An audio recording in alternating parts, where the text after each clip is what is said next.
कहानी की शुरुआत होती है ग्रे नाम के एक कार मैकेनिक से, जो अपने गराज में एक कार को रिपेयर कर रहा होता है। ये कार इसके एक रेगुलर कस्टमर की होती है और आज इसे ये कार अपने कस्टमर को वापस देने जाना था। जब ग्रे गराज को बंद करके इस कार को उसके मालिक के पास छोड़ने के लिए निकलता है, तभी उसकी वाइफ आशा अपनी AI ऑटोमेटिक कार में वहां आती है। आशा के पास जो ऑटोमेटिक कार थी वह काफी ज्यादा एडवांस थी। ये कार बिना स्टीयरिंग व्हील पकड़े इंसान को सिर्फ वॉइस मैसेज पर उसके लोकेशन तक पहुंचा देती थी। लेकिन ग्रे को AI टेक्नोलॉजी बिल्कुल भी पसंद नहीं है। उसका मानना था कि ये रोबोटिक मशीन्स आगे जाकर इंसानों के लिए बहुत बड़ा खतरा बनेंगी। लेकिन दूसरी तरफ ग्रे की वाइफ आशा एक बहुत ही बड़ी AI कंपनी में काम करती है। इन दोनों की सोच में जमीन आसमान का फर्क था, लेकिन फिर भी ये दोनों एक दूसरे से बहुत ज्यादा प्यार करते थे। ग्रे अपनी वाइफ आशा से कहता है, चलो आज मैं तुम्हें किसी से मिलवाता हूँ। मेरा एक रेगुलर कस्टमर है जिसकी कार मैंने ठीक कर ली है और अब मुझे उसे उसकी कार वापस करनी है। आशा पहले तो वहाँ जाने से इनकार करती है, लेकिन ग्रे के बार बार कहने पर वो वहाँ जाने के लिए राजी हो जाती है। मगर ग्रे को पता नहीं होता कि आशा को वहाँ ले जाकर ये अपनी लाइफ की सबसे बड़ी गलती कर रहा है। उसके बाद ये दोनों उसी कस्टमर की कार में बैठकर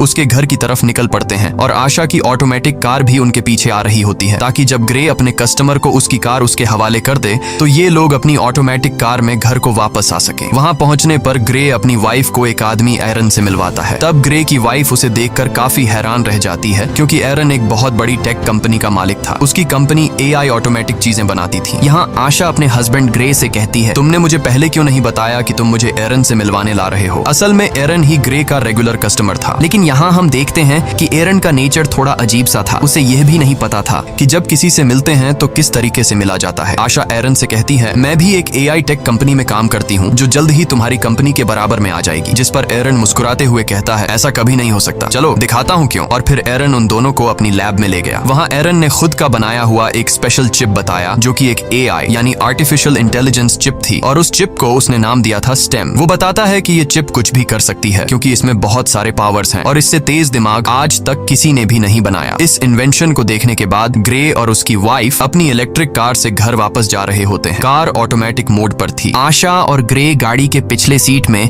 रोमांस में मसरूफ थे, लेकिन तभी अचानक से उनकी कार अपने रास्ते से भटककर दूसरे रास्ते पर चलने लगती है। ग्रे ये नोटिस कर लेता है कि कार वहां पर नहीं जा रही जहां उसे जाना चाहिए। तब ग्रे की वाइफ अपनी कार को वापस घर के रास्ते पर चलने के लिए कहती है, लेकिन वो कार कहती है कि सिस्टम में कोई खराबी आ गई है। ग्रे मैन्युअली कार की ब्रेक दबाकर उसे रोकने की कोशिश करता है, जिससे कार रुकती नहीं बल्कि उसकी स्पीड और ज्यादा बढ़ जाती है। ये दोनों कार को रोकने की काफी कोशिश करते हैं, लेकिन कार को नहीं रोक पाते, जिसकी वजह से उनकी कार स्पीड ब्रेकर से टकरा जाती है और उलट जाती है। लकीली इस एक्सीडेंट में इन दोनों को ज्यादा चोटें नहीं आती और ये दोनों बच जाते हैं। ये लोग कार से निकलने की कोशिश कर रहे होते हैं कि तभी वहां पर एक गाड़ी आकर रुकती है, जिसमें से 4 लोग बाहर आते हैं और वो इन दोनों को कार से बाहर निकालकर पकड़ लेते हैं। उसी जगह पर एक पुलिस ड्रोन कैमरा भी ऊपर से सब कुछ शूट कर रहा होता है, जो उन 4 लोगों को पहचानने की कोशिश कर रहा था, लेकिन ड्रोन उन्हें नहीं पहचान पाता। यहाँ ग्रे को लगता है कि शायद ये लोग चोर हैं। वो उन लोगों से कहता है, प्लीज हमें छोड़ दो और बदले में तुम बेशक हमारी गाड़ी, पैसे, सब कुछ ले लो। लेकिन वो लोग ग्रे की कोई बात नहीं सुनते और उनमें से एक आदमी ग्रे की वाइफ को शूट कर देता है। ये देखकर ग्रे पूरी तरह से सुन्न हो जाता है। ग्रे की आंखों के सामने उसकी दुनिया उजड़ गई। वो तेजी से चीखने लग जाता है। उसके बाद ये लोग ग्रे को पकड़कर पहले उससे खूब मारते हैं और फिर यह लोग ग्रे को भी गर्दन के पीछे गोली मार देते हैं। ये लोग ग्रे और आशा का सारा सामान चोरी करके वहां से चले जाते हैं। ग्रे की सांसें अभी भी चल रही थीं और वो अपनी आंखों के सामने अपनी वाइफ को तड़पता हुआ देख रहा था, लेकिन ग्रे कुछ भी नहीं कर पा रहा था, क्योंकि उसकी बॉडी का कोई भी पार्ट नहीं हिल पा रहा था। और फिर ग्रे की आंखों के सामने उसकी वाइफ की मौत हो जाती है। कुछ देर बाद वहां पर पुलिस आ पहुंची। उन्होंने आशा की बॉडी को पोस्टमार्टम के लिए भेज दिया और ग्रे को हॉस्पिटल में एडमिट कर दिया। हॉस्पिटल में 3 महीनों तक इलाज चलने के बाद ग्रे की जान तो बच गई, लेकिन अब वो चलने के काबिल नहीं था। गर्दन के नीचे गोली लगने की वजह से उसका स्पाइनल कॉर्ड टूट गया। कंधे से नीचे उसका पूरा जिस्म पैरालाइज्ड हो गया और फिर 3 महीनों बाद ग्रे को घर वापस लाया जाता है और यहाँ पर ग्रे व्हील चेयर पर होता है,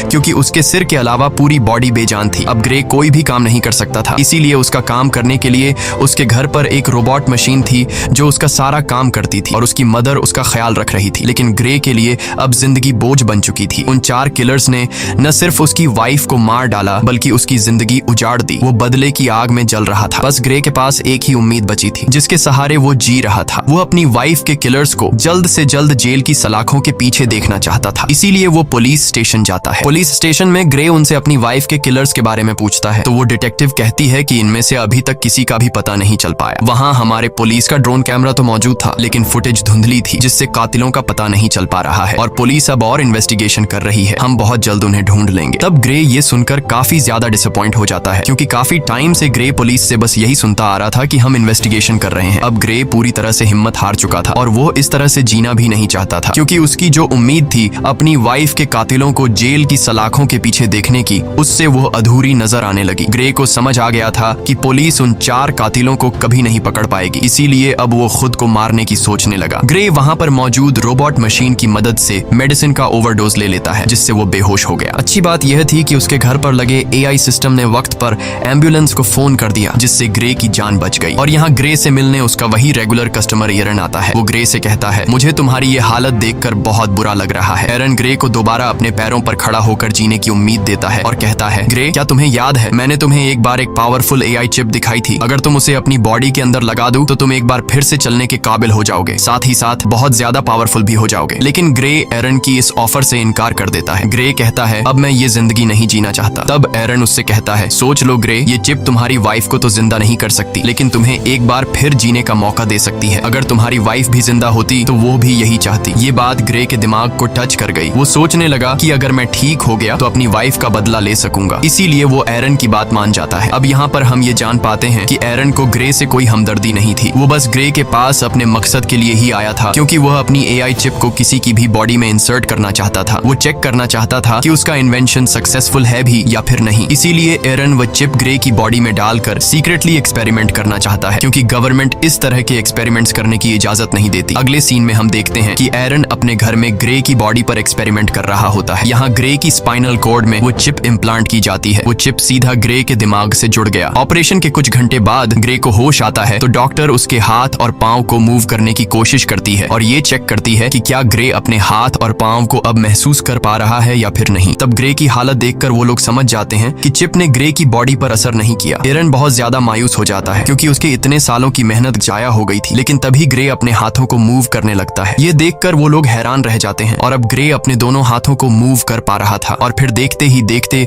ग्रे अपने दोनों पैरों पर खड़ा हो जाता है। खुद को ठीक होता देखकर ग्रे बहुत ज्यादा खुश हो जाता है। अब वो पहले से भी ज्यादा पावरफुल खुद को फील करने लगा। एरन भी अपनी एक्सपेरिमेंट को सक्सेसफुल होता देखकर काफी खुश हो जाता है। फिर यहाँ पर एरन ग्रे से एक कॉन्ट्रैक्ट पर साइन करवाता है, जिसमें वो किसी को भी नहीं बताएगा कि वो चल सकता है और उसे सबकी नजरों में पैरालाइज्ड बनकर रहना होगा, क्योंकि अगर गवर्नमेंट को पता चला कि ग्रे चिप के जरिए दोबारा से चल पा रहा है तो एरन को अरेस्ट कर लिया जाएगा और ग्रे की बॉडी से उस चिप को निकाल लिया जाएगा, क्योंकि उस चिप को किसी की बॉडी में इंजेक्ट करना इलीगल है। उसके बाद ग्रे अपने व्हील चेयर पर बैठकर घर आ जाता है। यहाँ उसे पता चलता है कि उसके लिए डिटेक्टिव का भेजा एक पैकेज आया है, जिसमें ग्रे की वाइफ की पोस्टमार्टम रिपोर्ट और उसके केस से रिलेटेड कुछ इन्फॉर्मेशन थी। ग्रे उस दिन पुलिस ड्रोन से रिकॉर्ड की गई फुटेज देखने लगा, लेकिन फुटेज क्लियर नहीं थी, इसलिए ग्रे को किलर्स के बारे में कोई जानकारी नहीं मिल पाई। वो मायूसी में ड्रिंक करने लग जाता है। तभी अचानक उससे एक आवाज आई, क्या तुमने फुटेज में एक चीज नोटिस की? ये आवाज सुनकर ग्रे यहाँ वहाँ देखने लगा, लेकिन उसे कोई भी नजर नहीं आया। ग्रे घबरा कर बोला, कौन है? सामने आओ। तभी फिर से आवाज आई, शांत हो जाओ ग्रे, मैं तुम्हारे अंदर की वो एआई चिप हूँ, वही सिस्टम जो तुम्हारी बॉडी चला रहा है। यहाँ पर ग्रे सोचता है कि शायद वो पागल हो गया है, जिस पर वो चिप कहती है, नहीं ग्रे, तुम पागल नहीं हुए हो। ऑपरेशन के दिन के बाद मैं तुम्हारे साथ हूँ, तुम जो देख सकते हो वो मैं भी देख सकती हूँ। जिस पर ग्रे ने पूछा कि क्या तुम्हें और कोई सुन सकता है? चिप ने जवाब दिया, नहीं, मुझे सिर्फ तुम ही सुन सकते हो। यहाँ पर वो चिप ग्रे की हेल्प करने की कोशिश करती है, ताकि ड्रोन की मदद से ग्रे को पता चल सके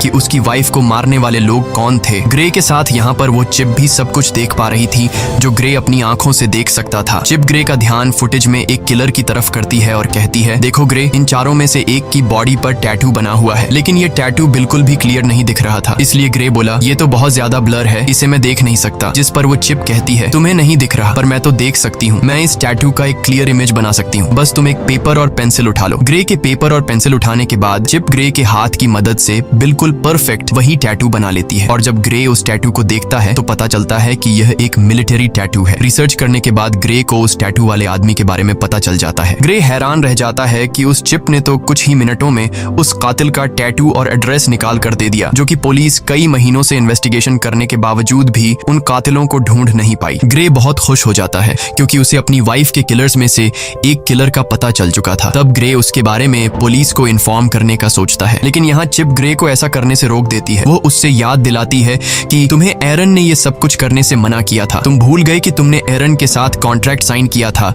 कि तुम लोगों के सामने कभी भी ये नहीं जाहिर करोगे कि तुम चल फिर सकते हो, और अगर तुम पुलिस को इस किलर के बारे में बताओगे तो पुलिस उल्टा तुमसे पूछेगी कि तुम्हें कैसे इन किलर्स के बारे में पता चला और तुमने ये टैटू किस तरह से बनाया। ग्रे चिप से पूछता है तो फिर तुम बताओ अब मैं क्या करूं। चिप ग्रे से कहती है पहले तुम खुद उस आदमी के एड्रेस पर जाओ और उसके खिलाफ सबूत इकट्ठा करो। इसीलिए ग्रे अब खुद वहां पहुंच जाता है, लेकिन वहां पर पुलिस ड्रोन थे, इसीलिए ग्रे उन ड्रोन के सामने अपनी व्हील चेयर पर ही बैठा रहता है। और जब ड्रोन वहां से चले जाते हैं तो ग्रे चुपके से वहां से खड़ा होकर किलर के घर की तरफ जाता है। वो किलर के घर के दरवाजे को खोलकर घर के अंदर चला जाता है। वहां जाकर वो एविडेंस ढूंढने लग जाता है और यहाँ पर ग्रे को पता चलता है कि उस किलर को किसी ने बहुत सारे मैसेजेस किए हैं। ग्रे के अंदर लगी चिप उन मैसेजेस को कुछ सेकंड के अंदर ही पढ़ लेती है। चिप ग्रे से कहती है कि इन मैसेजेस में ओल्ड बोन नाम की जगह का बार बार बताया गया है, क्या तुम्हें इसके बारे में कोई जानकारी है? ग्रे ने कहा हाँ, ये हमारे घर के पास ही एक बार का नाम है। इन्हीं बातों के बीच ग्रे को किसी के आने की आवाज सुनाई देती है। असल में वहाँ पर वो किलर था जो कि वापस आ गया था। वो किलर देखता है कि उसके टेबल पर सारा सामान बिखरा हुआ है। तभी वो किलर सामने लगे शीशे से ग्रे को देख लेता है। वो फौरन ग्रे पर हमला कर देता है और उससे पूछता है तुमने मुझे कैसे ढूंढा? तब ग्रे इस बात का कोई जवाब नहीं देता और ग्रे किलर से पूछता है तुम बताओ मेरी वाइफ को किसने मारा था? वो किलर बहुत ज्यादा ताकतवर था, इसीलिए वो ग्रे पर भारी पड़ने लगता है। इससे पहले कि वो ग्रे को मार पाता, ग्रे के अंदर लगी चिप ग्रे से पूछती है तुम मुझे अपनी बॉडी का फुल कंट्रोल दो ताकि मैं कुछ कर सकूं। जिसके बाद ग्रे बिना सोचे समझे उसे परमिशन दे देता है। चिप को परमिशन मिलने के बाद ग्रे एकदम से उस किलर पर अटैक कर देता है और उसे काफी बुरे तरीके से मारने लगता है। वो किलर भी परेशान हो जाता है कि आखिर अचानक इसमें इतनी ताकत कहां से आ गई और ग्रे भी सोच में पड़ जाता है कि आखिर मैं इतना ताकतवर कैसे हो गया। यहाँ पर ग्रे उस किलर को खुद के हवाले करने के लिए कहता है, लेकिन वो किलर उस पर एक नाइफ से अटैक कर देता है। तो वो चिप सारी सिचुएशन को संभालते हुए उस किलर को मार डालती है और तब वो चिप किलर को मारने के बाद बॉडी कंट्रोल ग्रे को वापस दे देती है। ये देखकर ग्रे बहुत परेशान हो जाता है क्योंकि वो किलर को जान से मारना नहीं चाहता था। उसे लगा कि अब उसका जेल जाना पक्का है। वो चिप ग्रे से कहती है कि घबराओ मत ग्रे, तुम्हें कुछ नहीं होगा, बस तुम यहाँ जल्दी से अपने सारे फिंगरप्रिंट्स मिटा दो। अब यहाँ पर वो चिप जैसे कहती है ग्रे बिल्कुल वैसे ही करता है। कुछ देर बाद पुलिस उस आदमी की बॉडी को पोस्टमार्टम के लिए ले गई, जहाँ हम उस डिटेक्टिव को देख पाते हैं। डिटेक्टिव को पोस्टमार्टम के दौरान पता चला कि उसकी बॉडी के अंदर एक वेपन इंसर्ट था और साथ साथ उसकी पूरी बॉडी में छोटी छोटी वायर्स थी। यानी वो किलर एक अपग्रेडेड इंसान था जो किसी भी आम इंसान से काफी ज्यादा पावरफुल था। दूसरी तरफ एरन ग्रे पर काफी गुस्सा करता है, तुमने उस किलर को क्यों मारा? ये काम काफी रिस्की था, अगर तुम पकड़े जाते तो तुम्हारे साथ मैं भी जेल चला जाता। मैंने इस चिप को तुम्हारे अंदर इसलिए इंसर्ट नहीं किया कि तुम अपनी वाइफ का बदला लो, और अगर दोबारा तुमने इस तरह की कोई हरकत की तो मैं तुम्हारे अंदर की इस चिप को डीएक्टिवेट कर दूंगा, जिसके बाद तुम फिर से पैरालाइज्ड बन जाओगे। इधर डिटेक्टिव भी पता लगाने की कोशिश कर रही होती है कि उस आदमी को किसने मारा। तभी डिटेक्टिव को पता चलता है कि जिस टाइम उस किलर का मर्डर हुआ तो उससे थोड़ा टाइम पहले ग्रे अपनी व्हील चेयर पर उसी एरिया में घूम रहा था। जिसके बाद डिटेक्टिव सीधा ग्रे के घर पर आती है। डिटेक्टिव ग्रे को कहती है कि हमने तुम्हें उस टाइम में उस एरिया में देखा है जिस टाइम उस सर्क नामी आदमी का मर्डर हुआ है। हमें उस आदमी पर पहले से शक था कि उसने तुम्हारी वाइफ को मारा होगा, क्योंकि हमारे पास उसका एक काफी बड़ा क्रिमिनल रिकॉर्ड है और वो उसी एरिया में रहता है जहाँ पर तुम्हारी वाइफ को मारा गया था और अब कल उसी आदमी का मर्डर हुआ है। तब यहाँ पर ग्रे हैरान होते हुए कहता है, ओ अच्छा, लेकिन अगर तुम ये सोच रही हो कि मैंने उसे मारा है तो तुम्हारी यह सोच गलत है, क्योंकि तुम तो देख सकती हो कि मैं तो पैरालाइज्ड हूँ, और अगर तुम्हें फिर भी यकीन नहीं तो तुम मेरी टांग पर चाकू मारकर देख सकती हो। डिटेक्टिव भी ग्रे पर शक नहीं करती क्योंकि उसे लगता है कि ये तो खुद को नहीं संभाल सकता, तो फिर ये क्या किसी को मार पाएगा। इसीलिए वो ग्रे को बाय कहकर वहां से चली जाती है। डिटेक्टिव के जाने के बाद ग्रे रिलैक्स होकर सांस लेता है क्योंकि उसकी जान बच गई। इसके बाद ग्रे चिप से पूछता है कि अब आगे क्या करना है, तो वो चिप ग्रे को ओल्ड बोन बार में जाने का कहती है। वो चिप कहती है, याद है हमें उस किलर के घर से मैसेजेस में कई दफा इस बार के बारे में बताया गया था, हमें वहां पर जाना चाहिए, शायद तुम्हें वहां कोई क्लू मिल जाए। इसके बाद हम देखते हैं कि ग्रे उसी बार में जाता है। ये बार बहुत ज्यादा खतरनाक थी, सब के सब वहां पर गुंडे बैठे हुए थे। ग्रे यहाँ आकर ऊंची आवाज से कहता है, मैं कुछ दिन पहले सर्क नाम के एक आदमी को मार चुका हूँ, लेकिन मुझे पता है कि उसके साथ 3 लोग और भी थे जिन्होंने मेरी वाइफ को मार डाला। अगर कोई भी सर्क के साथ इस मर्डर में शामिल था तो वो अपना हाथ उठाए। ये सुनकर सब ग्रे पर हंस पड़ते हैं। तभी टोलन नाम का एक लंबे कद का आदमी उठा और उसने ग्रे से कहा, घर जा बच्चे, वरना मैं तुझे भी तुम्हारी वाइफ के पास पहुंचा दूंगा। ग्रे समझ गया कि टोलन भी मेरी वाइफ को मारने में शामिल था। ग्रे जवाब देता है, पता है, मरने से पहले सर्क भी तुम्हारी तरह यही बोल रहा था। ये सुनकर टोलन को बहुत ज्यादा गुस्सा आया। वो अपने आदमियों के साथ ग्रे को अकेले में ले जाकर व्हील चेयर से उठाकर जमीन पर गिरा देते हैं। तब ग्रे उससे पूछता है, क्या तुम भी वहाँ पर उन लोगों के साथ शामिल थे जिन्होंने मेरी वाइफ को मारा था? तो टोलन कहता है, हाँ, मैं भी उनमें शामिल था, बस फिर क्या। ये सुनकर ग्रे चिप को अपनी पूरी बॉडी का कंट्रोल दे देता है, जिसके बाद चिप की मदद से ग्रे उसके पास 2 आदमियों को मार गिरा देता है और फिर टोलन को भी बुरी तरीके से पिटने लग जाता है। ग्रे टोलन को नीचे जमीन पर गिराकर उससे पूछता है, तुम्हारे 2 और साथी कहाँ हैं और तुम लोगों ने मेरी वाइफ को क्यों मारा? लेकिन टोलन डरने के बजाय उल्टा हंस रहा था। वो ग्रे को कुछ भी नहीं बताता। तभी वो चिप ग्रे से कहती है, अगर तुम चाहो तो मैं बड़ी आसानी से इसका मुंह खुलवा सकती हूँ। ग्रे कहता है, क्यों नहीं, तुम जरा ट्राई करो। वो चिप उस किलर का फेस पूरी तरह से कट कर देती है। ग्रे पूछता है, अब बता क्यों मारा था मेरी वाइफ को। टोलन की सारी हेकड़ी निकल गई और फौरन उसने कहा, हमें पैसे मिले थे तुम्हारी वाइफ को मारने के लिए और मुझे फिस्क ने पैसे दिए। लेकिन इससे पहले कि ग्रे उससे फिस्क के बारे में कुछ पूछ पाता, वो आदमी वहीं पर मर जाता है। ग्रे गुस्से में चिप से कहता है, मैंने उसे मारने को तो नहीं कहा था, बस तुम्हें सिर्फ इसका मुंह खुलवाना था। तभी ग्रे की नजर उस मरे हुए आदमी के गले में लगी चेन पर पड़ी, जिस पर उसे बनाने वाली कंपनी का बोल्ट नाम लिखा था। ये देखकर ग्रे को शॉक हुआ, क्योंकि उस कंपनी में ग्रे की वाइफ आशा काम करती थी, यानी आशा के अपने ही कंपनी वाले उसे मरवाना चाहते थे। उधर एरिन को पता चल चुका था कि ग्रे ने फिर से किसी की जान ले ली। अब वो जल्दी से चिप को शट डाउन करने की कोशिश कर रहा था। तभी वो चिप ये बात ग्रे को बता देती है कि मुझे एरिन शट डाउन करने की कोशिश कर रहा है, इसीलिए हमें जल्द से जल्द कुछ करना होगा। ग्रे बोला, अब क्या करें? तभी वो चिप ग्रे को एक हैकर के बारे में बताती है, ताकि उस हैकर की मदद से एरिन की इनपुट को हटा सके, जिससे एरिन का होल्ड खत्म हो जाएगा और वो कुछ भी नहीं कर पाएगा। चिप ग्रे को जेमी नाम के एक हैकर का पूरा एड्रेस दे देती है। इसके बाद ग्रे उस हैकर के पास जाने लगता है। कुछ देर बाद ग्रे उस हैकर के फ्लैट तक पहुंच जाता है, लेकिन दूसरी तरफ एरिन उस चिप को 30% शट डाउन कर देता है, जिससे ग्रे की एक टांग पैरालाइज हो जाती है। लेकिन ग्रे फिर भी हिम्मत करके ऊपर जाता है। एरिन तेजी से चिप को शट डाउन करने के काम पर लगा रहता है, जिससे ग्रे का एक हाथ और एक पांव पैरालाइज हो जाता है। लेकिन इससे पहले कि एरिन ग्रे को पूरी तरह से पैरालाइज कर देता, ग्रे हैकर के डोर तक पहुंच जाता है। इसके बाद एरिन ग्रे को 100% शट डाउन कर देता है। अब ग्रे पूरी तरह से पैरालाइज हो चुका था। अच्छी बात यह थी कि ग्रे हैकर के दरवाजे तक पहुंचकर नॉक कर चुका था। इसके बाद जेमी नाम का एक हैकर दरवाजा खोलता है। ग्रे ने जेमी को कुछ पैसे दिए और जो कुछ चिप ने उसे समझाया था वो उसने हैकर से कहा। हैकर ने ग्रे को घर के अंदर लाया और उसके कोडिंग में काम शुरू कर दिया। तभी हम दूसरी तरफ उस बार में दो आदमियों को देखते हैं जहां ग्रे ने टोलन को मारा था। उनमें एक तो वही आदमी था जिसने ग्रे की वाइफ को गोली मारी थी और उसी का नाम फिस्क है। अब यहाँ पर फिस्क बार के ओनर पर गुस्सा करता है, क्योंकि ग्रे उसके एक आदमी को मारकर चला गया और बार के ओनर ने कुछ भी नहीं किया। फिस्क उस बार के ओनर को मार देता है। फिस्क अपने साथी को मरा हुआ देखकर बहुत ज्यादा गुस्सा हो जाता है। यहाँ पर फिस्क अपने साथी की आंख में एक पतली सी पिन घुसाता है और उस पिन डिवाइस से फिस्क को सब कुछ पता चलता है और उसे यह भी पता चल जाता है कि इस वक्त ग्रे कहाँ पर है। इसके बाद फिस्क और उसका साथी वहाँ जाने के लिए निकलते हैं। दूसरी तरफ हैकर ने ग्रे के सिस्टम को फ्री कर दिया। बस अब चिप को सिर्फ रीस्टार्ट करने की देर थी और हैकर ग्रे को बताता है कि कुछ देर बाद तुम्हारे अंदर लगी चिप रिबूट हो जाएगी। तभी वह हैकर देखता है कि दो लोग यहाँ पर आ रहे हैं और वह दो लोग थे फिस्क और उसका साथी। इसके बाद फिस्क और उसका साथी दरवाजा तोड़ने की कोशिश करते हैं, जहाँ पर वह चिप ग्रे की बॉडी में फिर से बूट होने लगती है, जिससे ग्रे का एक हाथ दोबारा काम करने लगता है। यहाँ पर फिस्क और उसका साथी दरवाजा तोड़कर अंदर आ जाते हैं। अंदर आकर वह दोनों देखते हैं कि ग्रे जमीन पर पैरालाइज पड़ा हुआ है। जैसे ही ये दोनों ग्रे को मारने वाले थे, तभी अचानक ग्रे की बॉडी के अंदर लगी चिप रिस्टार्ट हो जाती है और ग्रे फौरन वहां से भागने लगता है। तब यहाँ पर फिस्क का साथी भी फायरिंग करते हुए उसका पीछा करता है। ग्रे खुद को बचाते हुए ऊपर बिल्डिंग की छत पर चढ़ जाता है। अब आगे जाने का कोई रास्ता नहीं था, इसलिए ग्रे वहीं पर रुक जाता है। यहाँ पर वह चिप अपनी पावर दिखाती है और बड़ी ही बेरहमी से फिस्क के साथी को मार देती है। जब तक फिस्क वहाँ पर आता है तब तक ग्रे वहाँ से जा चुका होता है। इसके बाद ग्रे जब अपने घर आता है तो उसकी मदर उसे देख लेती है कि उसकी पूरी बॉडी पर खून लगा हुआ है। साथ ही ग्रे अपने पैरों पर भी खड़ा हुआ है, यानी अब वह पैरालाइज नहीं है। इसके बाद ग्रे अपनी मदर को इस सब के बारे में बता देता है कि वह किस तरह से एरिन की चिप की वजह से दोबारा ठीक हो गया है। साथ ही ग्रे अपनी मदर को इस बात को सीक्रेट रखने के लिए भी कहता है। उधर एरिन बहुत ज्यादा टेंशन में होता है, क्योंकि उसके हाथ से अब ग्रे और वह चिप निकल चुके थे। उस हैकर के इनपुट डालने के बाद एरिन उसे ट्रैक नहीं कर पा रहा था। इसके बाद ग्रे की मदर वहां पर आकर उसे बताती है कि वह डिटेक्टिव आई है। यहाँ पर डिटेक्टिव ग्रे से कहती है कि तुम्हारी व्हील चेयर उस जगह से मिली है जहाँ पर दूसरा मर्डर हुआ है, तुम इस बारे में क्या कहोगे? इस पर ग्रे कहता है, हाँ मैं वहाँ पर था, लेकिन मैंने किसी को नहीं मारा। अब डिटेक्टिव को भी ग्रे पर शक होने लगा था। तब डिटेक्टिव उससे कहती है कि 3 लोग मारे जा चुके हैं और तीनों वही हैं जिन पर हमें शक था कि उन्होंने ही तुम्हारी वाइफ को मारा होगा, और हर बार तुम वहाँ पर पाए जाते हो जहाँ पर मर्डर होता है, तो हो सकता है तुम किसी को पैसे देकर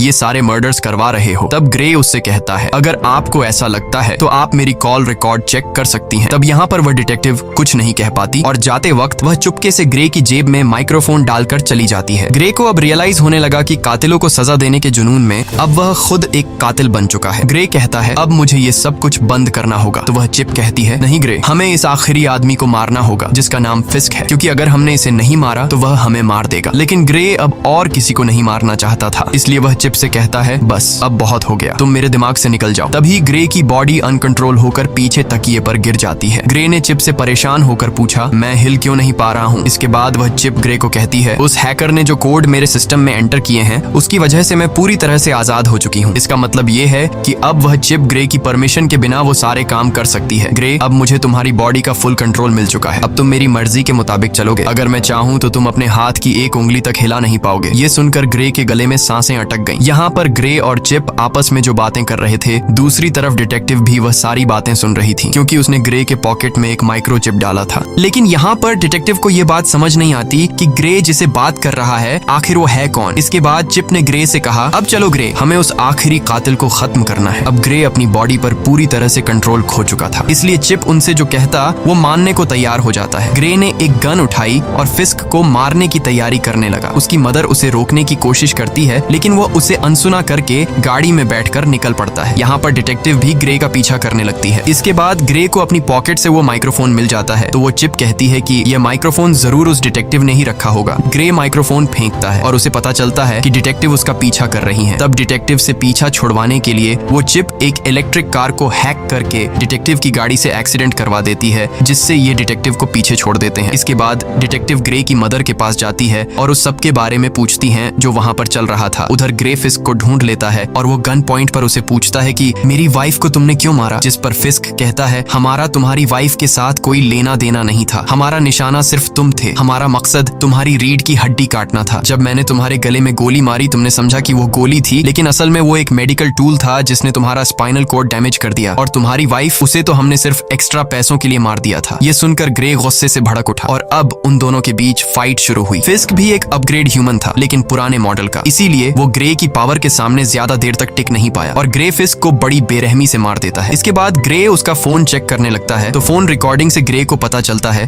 कि यह सबके पीछे कोई और नहीं बल्कि एरन है। उसी ने ग्रे की वाइफ को मरवाया और ग्रे को पैरालाइज कर दिया। अब ग्रे बिना कुछ सोचे एरन को मारने के लिए उसके घर में जाता है, लेकिन वहाँ एरन अकेला बैठकर रो रहा था। ग्रे ने एरन से पूछा, क्यों किया ऐसा तुमने? मैंने तुम्हारा क्या बिगाड़ा था? एरन कहता है, ये सब मेरी प्लानिंग नहीं थी, मैंने तुम्हारी वाइफ को नहीं मरवाया। ग्रे कहता है, झूठ मत बोलो, मैंने तुम्हारी रिकॉर्डिंग मोबाइल पर सुन ली है। इससे पहले कि ग्रे एरन को मार पाता, पीछे से डिटेक्टिव आकर ग्रे को गन फेंकने के लिए कहती है और जैसे ही डिटेक्टिव ग्रे के पास आती है तो ग्रे डिटेक्टिव को गिरा देता है। अब यहाँ उस डिटेक्टिव को ग्रे मारना नहीं चाहता था, लेकिन वो चिप मारना चाहती थी। ग्रे अपनी पूरी जान लगाकर डिटेक्टिव के गले से अपना हाथ हटा लेता है। अब चिप ग्रे से कहती है, क्या अब तुम मुझसे ही लड़ना चाहते हो? तुम्हें पता नहीं है कि तुम्हारा दिमाग मेरे कंट्रोल में है, तुम जानते हो कि मैं तुम्हें दर्द भी दे सकती हूँ। इसके बाद वो चिप ग्रे के हाथ से चाकू उठाती है और उसके दूसरे हाथ में दे मारती है, जिससे ग्रे चीखने लग जाता है। ग्रे अब फिर से डिटेक्टिव को मारने के लिए आगे बढ़ा। वो उसे मारने ही वाला था कि डिटेक्टिव उसे टेजर गन से शॉक दे देती है, जिससे वो नीचे गिरकर पैरालाइज हो जाता है। इसके बाद एरन हाथ में बंदूक लिए ग्रे की तरफ आगे बढ़ा और यहाँ पर होता है मूवी का मेन प्लॉट रिवील। यहाँ पर एरन कहता है, इस चिप को मैंने बनाया था और तुमसे पहले मैं इस चिप से बातें करता था और मुझे चिप ने बताया कि वो इंसानों की तरह बनना चाहती है। मैंने वही किया जो तुम्हारे गले में लगी चिप ने मुझसे करवाया। फिस्क को कॉन्ट्रैक्ट देकर तुम्हारी वाइफ को मरवाना, तुम्हें पैरालाइज करना और तुम्हारी गर्दन पर वो चिप लगवाना, सब कुछ उसी चिप का प्लान था। मैंने इस चिप को बनाया तो है, लेकिन मैं इसे पूरी तरह कंट्रोल नहीं कर सका। ये चिप किसी इंसान के शरीर में घुसकर उसे अपनी मर्जी के फैसले करवाना चाहती थी और इस चिप ने तुम्हें चूज किया था। ये बातें सुनकर ग्रे काफी हैरान हो जाता है। एरन बताता है कि ये चिप मुझे मारना चाहती है क्योंकि अगर मैं जिंदा रहा तो इसी के जैसी एक और AI चिप बना दूंगा और चिप यह नहीं चाहती कि इस जैसा और कोई भी हो, इसीलिए वो मुझे मारना चाहती है। और यहाँ पर वह चिप कहती है, हाँ यह मेरा ही प्लान था, मैं जिंदा इंसान बनना चाहती थी, इसीलिए मैंने यह सब कुछ कर दिया। इस बार इस चिप की बातों को एरन और डिटेक्टिव भी सुन पाते हैं। यहाँ पर वह चिप एक बार फिर से एक्टिवेट हो जाती है और वह फौरन एरन को मार देती है। अब वह चिप डिटेक्टिव को भी मारने की कोशिश करती है। यहाँ पर ग्रे पूरा जोर लगाकर उसके निशाने को गलत कर देता है। गुस्से में आकर चिप ने ग्रे की गर्दन पर पिस्टल तान दी और अगले ही पल कुछ अजीब हुआ। जब ग्रे की आंख खुलती है तो खुद को एक हॉस्पिटल की बेड पर पाता है। यहाँ पर वह चिप को आवाज देता है, लेकिन उसे कोई भी रिस्पॉन्स नहीं आता और तभी उसकी वाइफ भी उसके सामने ही होती है। उसकी वाइफ उसे बताती है कि हमारा एक्सीडेंट हो गया था और तुम बहुत दिनों से बेहोश थे। तो फिर क्या ये सब कुछ एक सपना था? बिल्कुल नहीं। असल में इस चिप ने ग्रे के दिमाग को उसके शरीर से बिल्कुल डिस्कनेक्ट कर दिया था और उसे एक खूबसूरत उसके सपनों की दुनिया में भेज दिया। ग्रे का माइंड वहाँ पर खो गया था, जबकि उसका शरीर असली दुनिया में चिप के कंट्रोल में था। चिप अब डिटेक्टिव को भी मारने वाली थी। डिटेक्टिव उससे कहती है, ग्रे तुम ऐसा नहीं कर सकते। तो वह चिप कहती है, ग्रे अब यहाँ पर नहीं है, वह बहुत ही अच्छी जगह पर है, अपने सपनों की दुनिया में जहाँ उसे होना चाहिए और अब इस बॉडी पर मेरा कब्जा है। और यह कहकर वह चिप डिटेक्टिव को शूट कर देती है और इसी के साथ ये कहानी खत्म हो जाती है। अगर वीडियो आपको अच्छी लगी हो तो हमारे चैनल को सब्सक्राइब और वीडियो को लाइक जरूर कीजिएगा।